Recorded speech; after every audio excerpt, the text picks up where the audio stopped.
Assalamualaikum warahmatullahi wabarakatuh. Halo pemirsa YK TV, jumpa lagi dengan podcast Sapa Masjo, Sapa Ormas Jogja. Kali ini bersama saya Dendi Raditya Atmosuwito, analis politik dari Badan Kesatuan Bangsa dan Politik Kota Yogyakarta.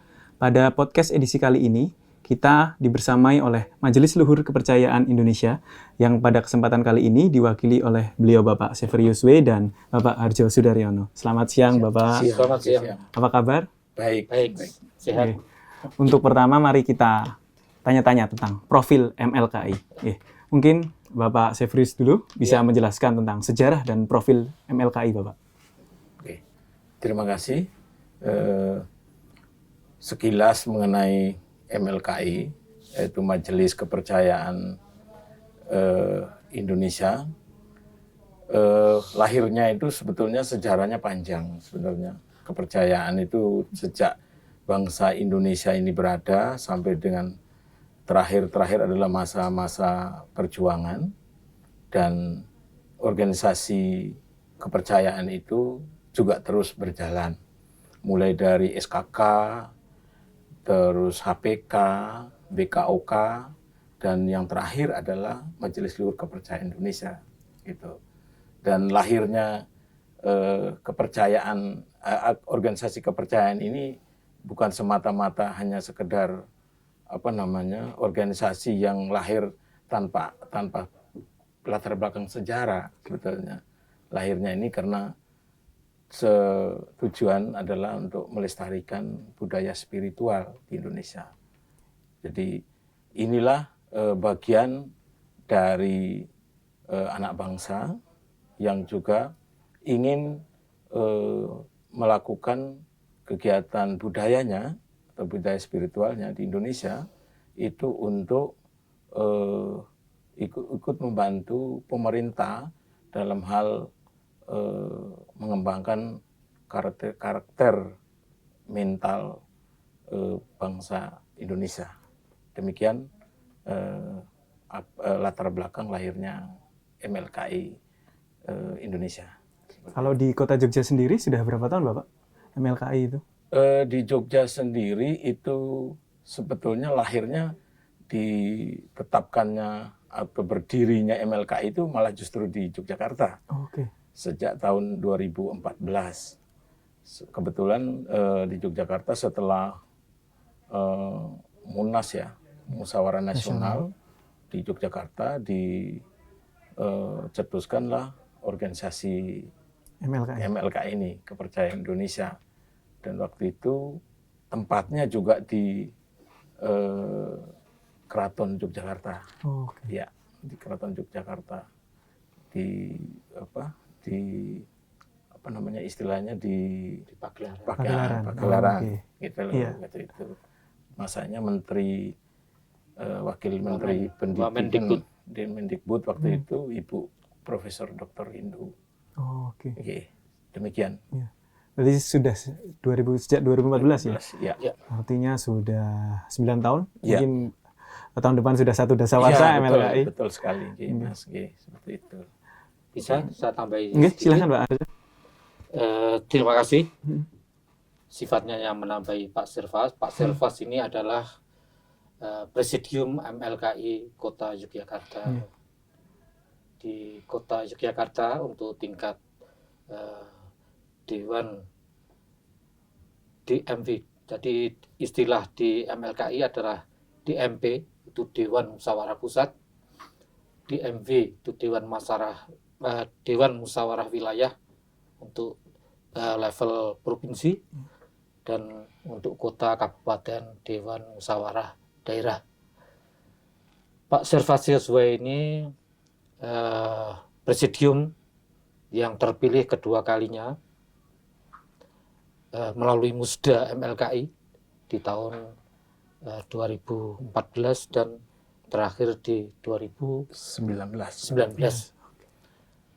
Di DMD ada 3 presidium, Pak Servasius W dan Bapak Edi Suyudono dan Bapak Petrus Suwardanis. Sementara saya Harjo Sudaryono sebagai penasehat dari MLKI Kota Yogyakarta. Menambahkan sedikit, memang betul sekali lahirnya MLKI Kota Yogyakarta tidak terlepas dari lahirnya MLKI secara nasional. Jadi MLKI dinamika perkembangan organisasi penghayat yang sesungguhnya mulai dari sebelum kemerdekaan. Itu sudah ada aliran-aliran kebatinan, kerohanian, kejiwaan, dan mulai 1945 oleh Mr. Wongsonegoro sebagai salah satu panitia BPU PKI itu dimasukkan sebagai salah satu perumus dari Undang-Undang Dasar 45, sehingga masuklah kata kepercayaan. Dan setelah itu seperti diterangkan oleh Pak Servas bahwa setelah kemerdekaan ada Badan Koordinasi Kepercayaan BKK, dan ada SKK, ada melalui Partai Golkar waktu itu, Sekber Golkar yang menginisiasi terbentuknya SKK, Sekretariat Kerjasama Kepercayaan. Oke, SKK. Ya, walaupun diinisiasi oleh Golkar, tapi tidak menjadi underbow dari Golkar. Nah, karena kedinamikaan dari suatu organisasi masyarakat yang penuh dengan pasang surut, sehingga muncul ada kesepakatan, muncullah HPK, Himpunan Kepercayaan, Himpunan Penghayat Kepercayaan terhadap Tuhan Yang Maha Esa. Nah, ini berjalan cukup lama, maka muncul lagi BKUK sebagai katakanlah karena kericuhan internal, sehingga muncul organisasi BKUK, Badan Koordinasi Organisasi Kepercayaan. Nah, adanya dua induk organisasi kepercayaan ini menjadi keprihatinan dari pemerintah.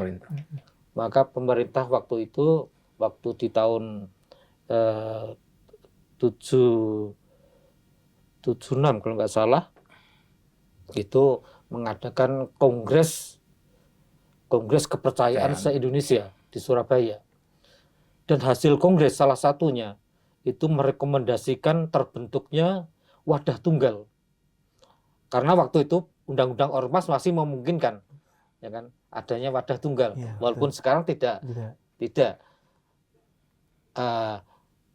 merekomendasikan wadah tunggal kepercayaan. Maka sebagai itu rekomendasinya ditindaklanjuti oleh difasilitasi oleh Kemendikbud, maka diadakan sarasehan penghayat secara nasional, maka dibentuk panitia persiapan wadah tunggal. Nah, dari persiapan itu maka Dikbud, dalam hal ini Direktorat Kepercayaan dan Masyarakat Adat Kemendikbud, itu menyelenggarakan sarasehan nasional, dan pada pembukaannya sekaligus ada pelantikan MLKI sebagai wadah tunggal yang menaungi semua organisasi penghayat, penghayat kepercayaan. Sudah dikatakan oleh Pak Servas, itu dibuka dan dilantik oleh Profesor Windu Nursari, guru besar UGM yang waktu itu menjadi Wamendikbud. Ya. Maka sejak saat itulah MLKI lahir. Dan di Jogja khususnya, setelah MLKI secara nasional lahir, itu kan program prioritas utama adalah pembentukan MLKI baik di tingkat provinsi maupun kota dan kabupaten. Nah, DIY itu pertama kali setelah sebulan terbentuk MLKI nasional, DIY mendeklarasikan diri membentuk MLKI yang dari fusi antara HPK dengan BKUK. Dan itu naskahnya ada, waktu itu memang ada dua naungan kan, HPK dan BKUK, itu secara sepakat meleburkan diri pada MLKI. Nah, MLKI DIY, program prioritas utama, juga langsung membentuk MLKI kota dan kabupaten. Nah, Pak Servas ini sebagai ketua presidium pertama kali di MLKI Kota Yogyakarta, dan beliau ini yang kedua kalinya sekarang. Periode kedua berarti ya? Iya, periode kedua. Sampai 2024? 25. Gitu. Ini melalui Musda yang waktu periode kedua ini dilantik oleh wakil wali kota. Oh, Wakil wali kota Pak Heru Purwadi waktu itu. Itu tahun 2021. 2021. Agak terlambat karena COVID. 2021 kita baru bisa melaksanakan pelantikan. Artinya sudah hampir 1 dasawarsa berkarya di Kota Yogyakarta. Iya, kayaknya seperti itu, Mas. Gitu. Untuk program-programnya sendiri apa, Pak Servas? Program sendiri kami sih sudah mulai kami dilantik dalam dalam Sarda itu. Setelah Sarda itu kami sudah membuat beberapa program. Jadi yang pertama sekali adalah konsolidasi di internal sebetulnya. Konsolidasi internal dengan beberapa item kegiatan.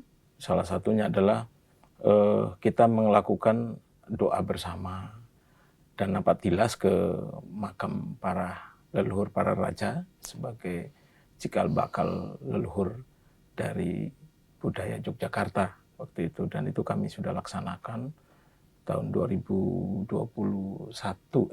ya, 2022 waktu itu. Jadi kami awali dengan semacam permohonan lah kepada leluhur kita bahwa ya kami akan melaksanakan kegiatan budaya di Yogyakarta ini, budaya spiritual. Jadi istilahnya kulonuwun ini sama yang punya tempat, punya ini gitu loh, seperti itu. Dan ada beberapa kegiatan, program kegiatan lagi adalah termasuk konsolidasi dengan pemerintah setempat, khususnya di pemerintah kota. Dalam hal ini yang langsung membina kami di bawah koordinasi Bakes Bangpol, Dinas Kebudayaan, dan Dinas Pendidikan gitu. Jadi beberapa program yang kami sudah laksanakan bersama itu namanya program bersama dengan pembina wilayah. Itu ada sarasehan yang dilakukan, termasuk sarasehan Pancasila yang temanya itu diberikan oleh Kesbangpol untuk pembinaan kepada seluruh organisasi penghayat. Jadi saya tambahkan penjelasan dari Pak Arjo tadi bahwa di kota Yogyakarta ini ada 15 paguyuban yang bergabung dalam MLKI Kota, gitu loh. Ada 15 paguyuban kepercayaan.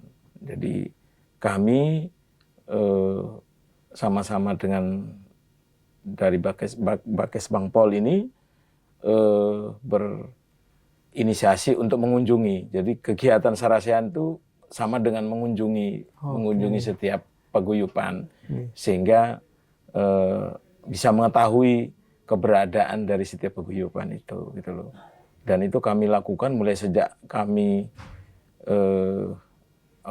dilantik, bahkan sampai dengan 2 tahun kegiatan itu dilaksanakan. Kan ada 15 paguyuban, jadi ada 2 kali kegiatan, 2 tahun kegiatan untuk mengunjungi setiap paguyuban dengan itu tadi sarasehan. Selain itu kami juga karena di bawah pembinaan Pakem Yogyakarta dengan ketuanya itu dari Kejaksaan Negeri, juga berkegiatan sama. Karena waktu itu awal tahun 2021 itu masih COVID, akhirnya kami melakukan kegiatan di akhir tahun, gitu loh, di akhir tahun. Dengan melaksanakan namanya bakti sosial waktu itu, bakti sosial. Jadi kita memberikan paket sembako kepada paguyuban yang membutuhkan, seperti itu. Dan itu terlaksana dengan baik, gitu loh. Pada dasarnya kami dari MLK Kota itu sangat berterima kasih sebetulnya pada kesempatan yang baik ini. Kami juga menyampaikan kepada pemerintah Kota Yogyakarta, khususnya kepada dinas-dinas yang terkait, instansi yang terkait, dari Pakes Pampol, Dinas Kebudayaan Kota, dan yang lainnya, Kejaksaan dan lainnya, itu sangat memberi support kepada kami, memperhatikan ya.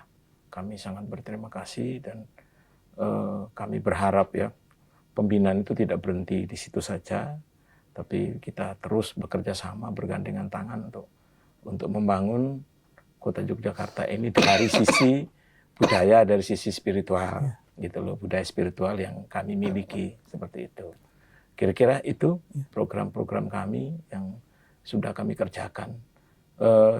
Mungkin juga ada ada inisiasi dari kami sendiri, ada program-program seperti kami ikut juga terlibat dengan kegiatan-kegiatan sosial, seperti kepedulian kami kepada bencana-bencana yang terjadi. Namun bencana yang terjadi di Semeru, yang paling besar itu Semeru, bencana yang lain juga. Namun kami tidak bisa memberi dalam bentuk materi, karena kami belum cukup untuk itu. Kami membantunya dengan doa ya, dengan doa cara kami dari penghayat gitu. Kami bantu dengan doa. Bahkan kami mengundang juga dari dinas-dinas terkait untuk ikut terlibat seperti itu. Doa bersama. Doa bersama itu. Jadi itu mungkin program-program yang kami sampaikan baik di internal kami maupun kepada masyarakat seperti itu. Ya. Itu Pak Harjo, kalau pusat kegiatan MLKI itu di mana Pak? Pusatnya? Apakah di sekretariat atau di seluruh kota keliling gitu Pak? Kalau kita para pengurus ini selalu berkoordinasi di masing-masing paguyuban. 15 paguyuban yang di bawah, yang dinaungi oleh MLKI Kota, itu ada beberapa paguyuban yang mempunyai fasilitas yang sangat memadai. Seperti Pak Sirfas ini dari Persada Sabto Darmo yang di Surakarsan. Itu tempatnya sangat memadai. Juga paguyuban Sumarah yang di Wiro Brajan. Saya pernah ke sana. Ya. Juga Bawono Toto lahir batin. Itu. Jadi kita selalu berkoordinasi di masing-masing paguyuban. Kalau sekretariatnya sendiri ada di rumahnya sekretaris. Ya, ada di Penumping. Ya. Karena kita sebagai ormas memang terus terang belum mempunyai sekretariat tetap. Pernah kami mengajukan ke Pemkot, tapi ya belum ada tindak lanjutnya. Kami maklum memang yang dinaungi oleh Kesbangpol. Itu kan ormasnya banyak sekali. Kalau satu difasilitasi sekretariat bisa minta semua. Ya kan? Ya itulah, kita selalu berkoordinasi di masing-masing paguyuban.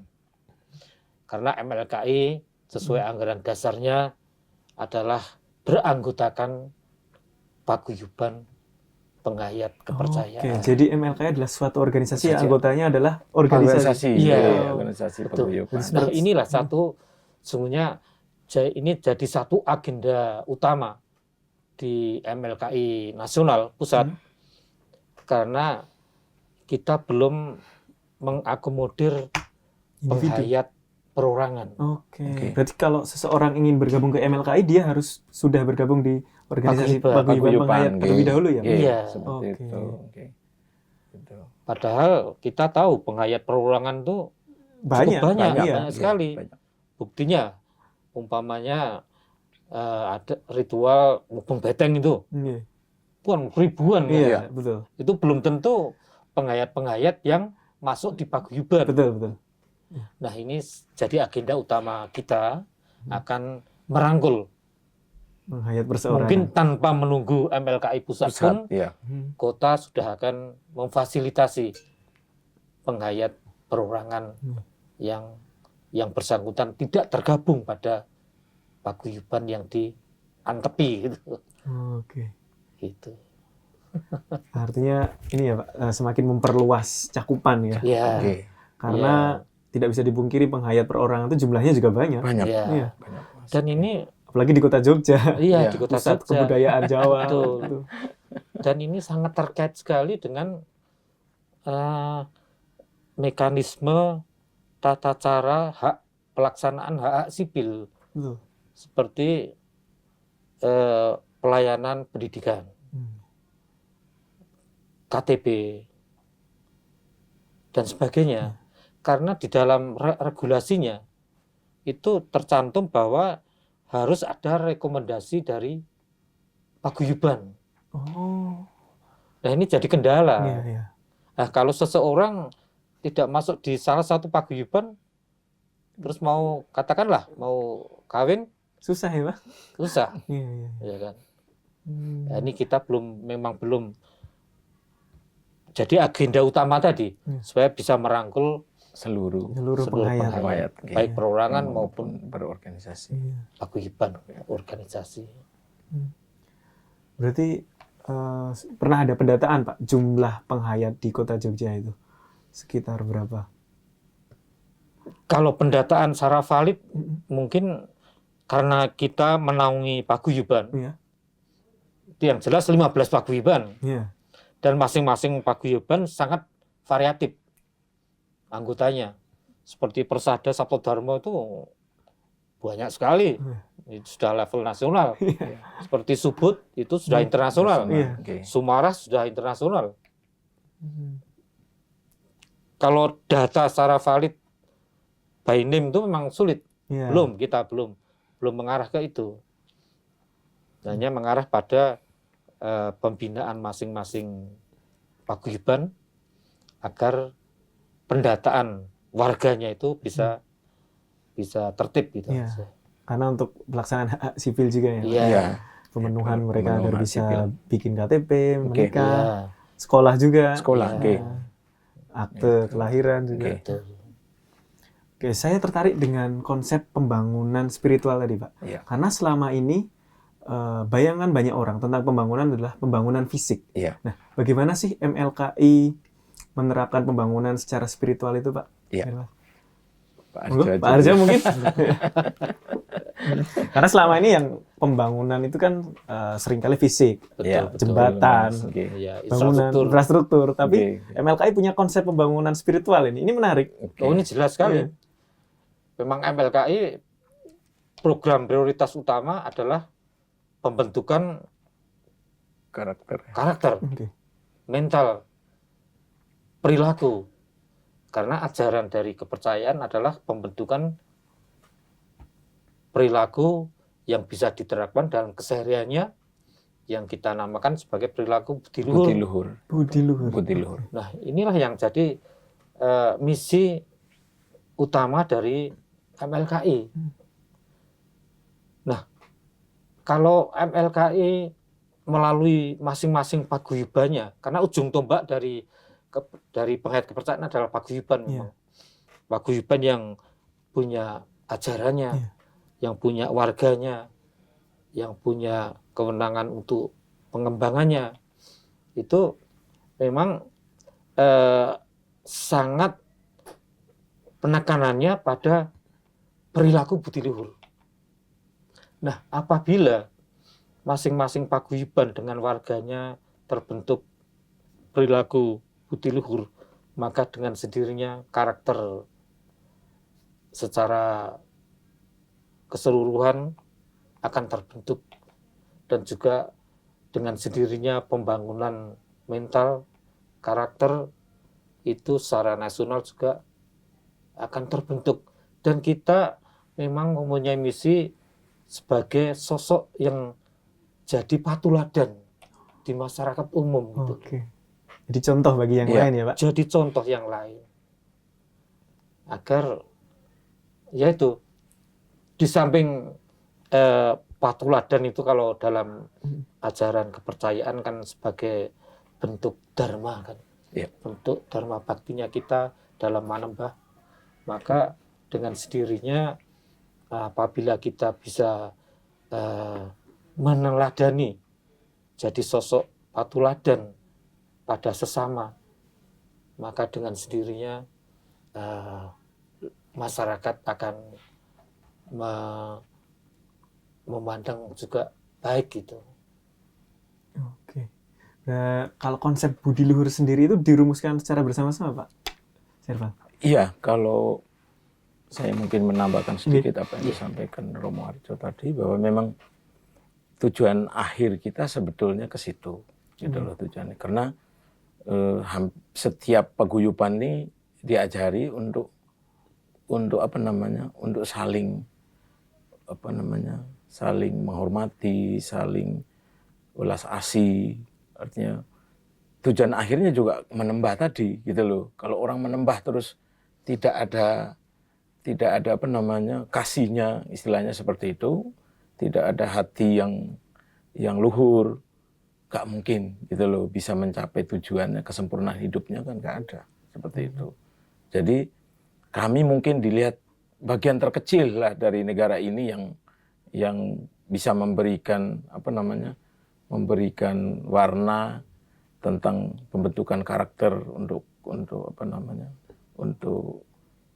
manusia Indonesia, istilahnya seperti itu, gitu loh. Karena kami berkeyakinan bahwa dengan kita membentuk karakter yang baik, sikap yang baik, tingkah laku yang baik, saya yakin masyarakat kita akan nyaman, aman, gitu loh. Dan menunjukkan kualitas bahasa agamanya, keimanan kita itu, disitulah diukur, gitu loh. Tidak perlu kita mesti mengumbar lah, istilahnya mengumbar bahwa saya orang kepercayaan ini, saya lebih baik dari yang lain juga tidak, gitu loh, seperti itu. Gitu loh. Nah, itu diukur dari perilaku kita terhadap orang lain. Itu tadi. Jadi yang disampaikan Romo Harjo tadi itu di situ. Jadi kita dari tauladan itu dari situ, dari perilaku kita sehari-hari di masyarakat, di rumah, itu loh, seperti itu. Nah, terus itulah di situ jadi ukurannya, gitu loh, Mas. Gitu loh. Nah, kira-kira demikian. Ya. Untuk pembangunan spiritual tadi juga arahnya ke membentuk karakter ya, Pak. Ya. Mungkin bisa diterangkan secara singkat ya, Pak. Karakter-karakter apa sih yang dimaksud dengan karakter berbudi luhur itu? Monggo, Romo. Ya, misi besar MLKI yang sudah tersosialisasikan ke seluruh levelnya sampai dengan MLKI kota kabupaten adalah 3 hal, yaitu sangkan paraning dumadi. Artinya apa, Pak? Mungkin bisa diterangkan. Sangkan paraning dumadi adalah kesadaran diri seseorang supaya sadar kita berasal dari mana dan akan kembali kemana. Kita berasal dari Tuhan Yang Maha Esa dan akan kembali ke Tuhan Yang Maha Esa. Nah, akan kembalinya ke Tuhan Yang Maha Esa kan diperlukan prasyarat yang banyak sekali. Salah satu prasyaratnya adalah perilaku budi luhur. Dan keduanya adalah manunggaling kawula Gusti. Bersatunya ya. Iya. Jadi keinginan dari semua pengait kepercayaan dalam semedinya, katakanlah dalam semedinya atau manages itu bisa manunggal dengan kersaning pangeran, manunggal dengan Tuhan Yang Maha Esa, dengan harapan bisa menerima tuntunan langsung dari Tuhan Yang Maha Esa. Nah, itu juga memerlukan prasyarat-prasyarat yang banyak sekali. Dan terakhir, memayu hayuning bawono. Nah, ini adalah horizontal ya. Jadi misi horizontal, kita berperilaku, kita membangun alam semesta dan dunia ini sesuai dengan kehendak Tuhan Yang Maha Esa. Implementasi dari kesemuanya itu adalah melalui budi luhur, perilaku budi luhur. Perilaku budi luhur adalah mencoba menghargai setiap orang. Karena setiap orang dipandang ini adalah kawulaning pangeran.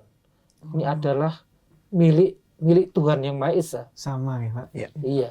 Nah, kalau seseorang itu sebagai milik dari Tuhan Maha Esa, jika saya memperlakukan seseorang dengan tidak baik, pasti ini bukan kehendak Tuhan Yang Maha Esa. Iya betul.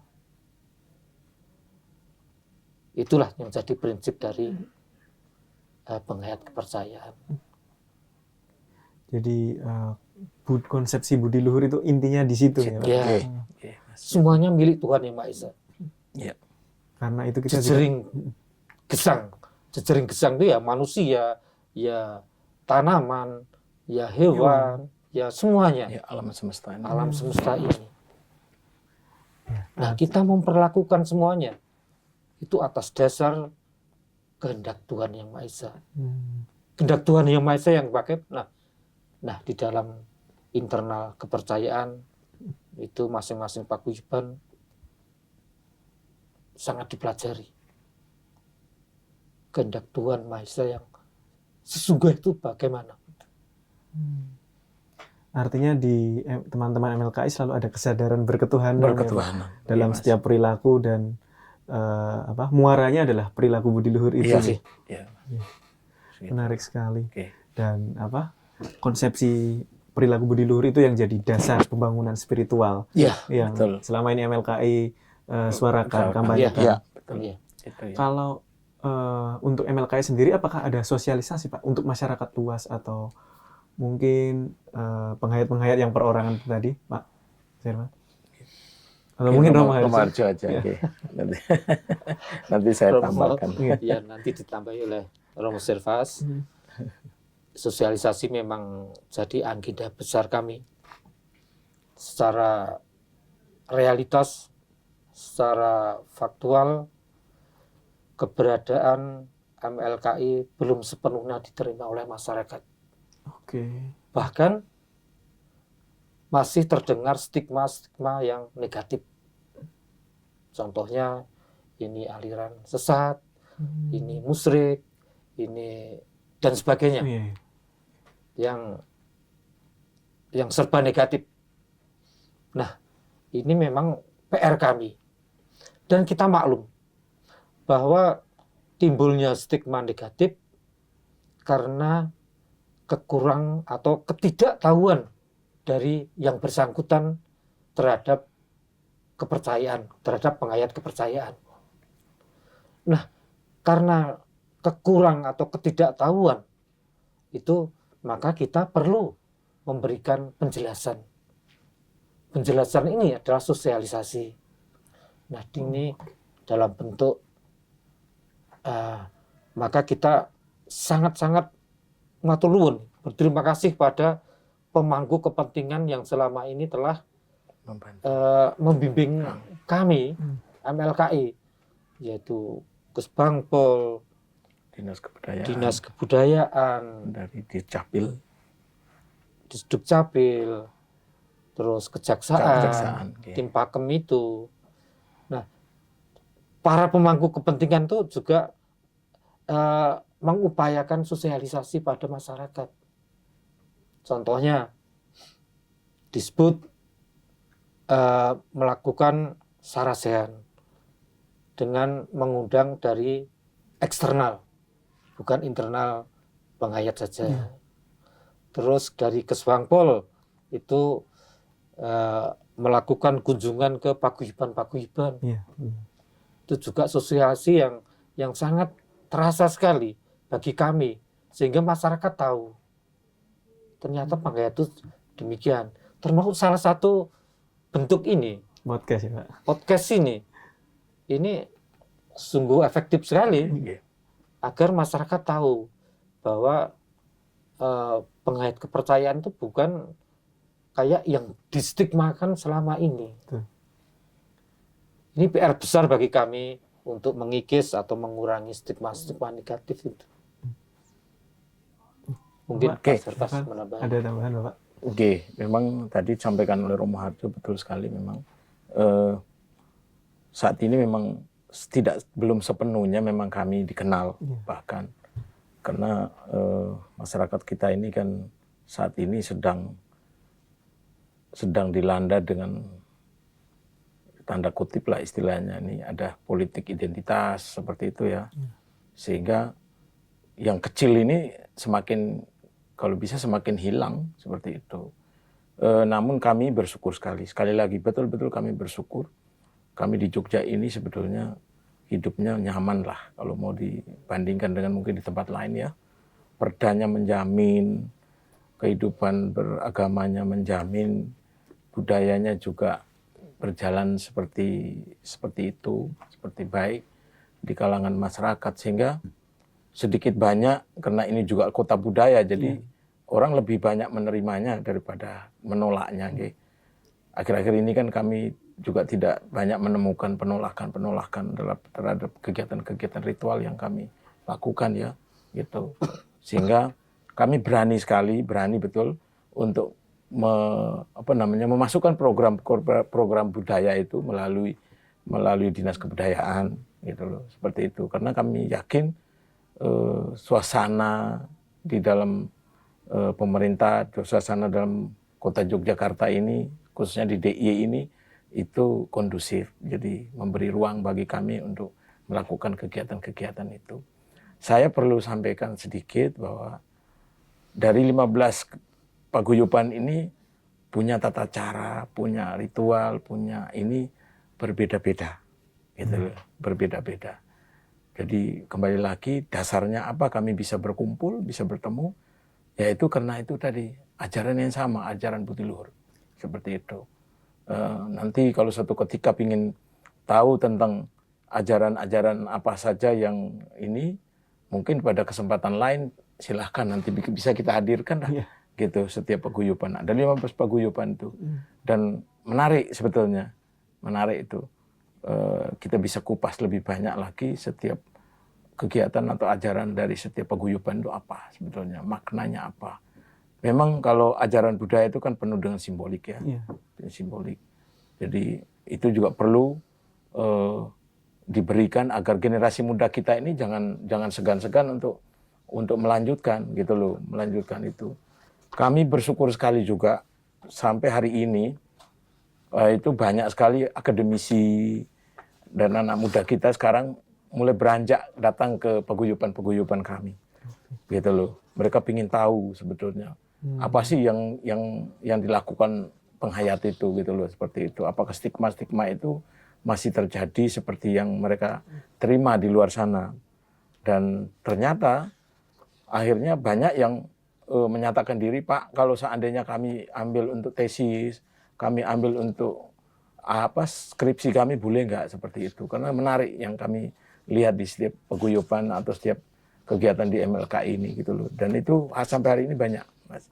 Jujur aja dari perguruan tinggi negeri maupun swasta itu mendatangi paguyuban MLKI Kota Yogyakarta ini. Sehingga memberi warna juga kepada kepada masyarakat umum, semacam sosialisasi lah kepada seluruh masyarakat umum, khususnya para akademisi, sehingga tahu bahwa lahirnya pengait kepercayaan ini juga dari bumi Nusantara. Jadi bukan kita angkat sesuatu yang barang baru seperti itu, gitu loh, seperti itu. Okay. Itu mungkin bisa saya sampaikan, Mas. Gitu. Terima kasih. Romo Harjo, Romo Sirvas, tidak terasa kita sudah di penghujung acara podcast. Mungkin ada statement-statement untuk masyarakat Kota Yogyakarta yang dapat disampaikan. Mungkin Romo Harjo dulu. Matur nuwun. Kami adalah penghayat kepercayaan terhadap Tuhan Yang Maha Esa, juga bagian dari bangsa Indonesia. Dan kami juga menginginkan kami bisa diterima di masyarakat umum. Dan sesuai dengan misi kami, yaitu sangkan paraning dumadi, manunggaling kawula Gusti, dan terutama sekali hamemayu hayuning bawono.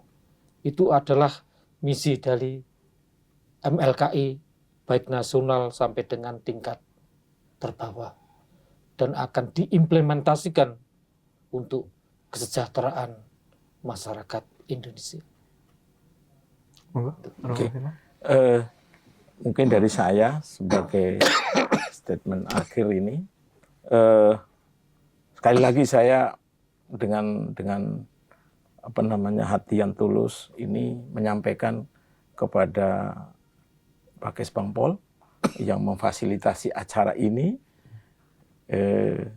untuk bisa disampaikan kepada seluruh masyarakat Kota Yogyakarta khususnya dan masyarakat umum di DIY gitu loh, bahwa kehadiran kami juga tidak lain adalah untuk memberikan warna yang berbeda khususnya kepada bagian dari budaya dan budaya spiritual yang ada di Kota Yogyakarta ini. Mudah-mudahan kerjasama ini terus kita kembangkan, terus kita jalankan sehingga bisa memberikan nilai-nilai bagi kota budaya ini, gitu loh. Kota Yogyakarta adalah istimewa, sehingga bisa dilihat dari luar bahwa kota Yogyakarta atau khususnya DIY ini menjadi contoh bagi seluruh Indonesia. Begitu rekatnya hubungan antara kehidupan beragama dan kepercayaan. Demikian, Mas. Terima kasih Romo Sirvas, terima kasih Romo Harjo. Demikian pemirsa YKTV, podcast Sapa Masjo, Sapa Ormas Jogja, edisi dengan MLKI, Majelis Luhur Kepercayaan Indonesia. Semoga podcast kali ini dapat memberikan tambahan wawasan, tambahan pengetahuan, dan juga meningkatkan rasa toleransi dan juga rasa kebersamaan kita. Tetap saksikan podcast Sapa Masjo di channel YouTube YKTV. Sekian dari saya, Dendi Raditya Atmoswito. Billahi taufiq wal hidayah. Wassalamualaikum warahmatullahi wabarakatuh. Rahayu. Rahayu. Ya.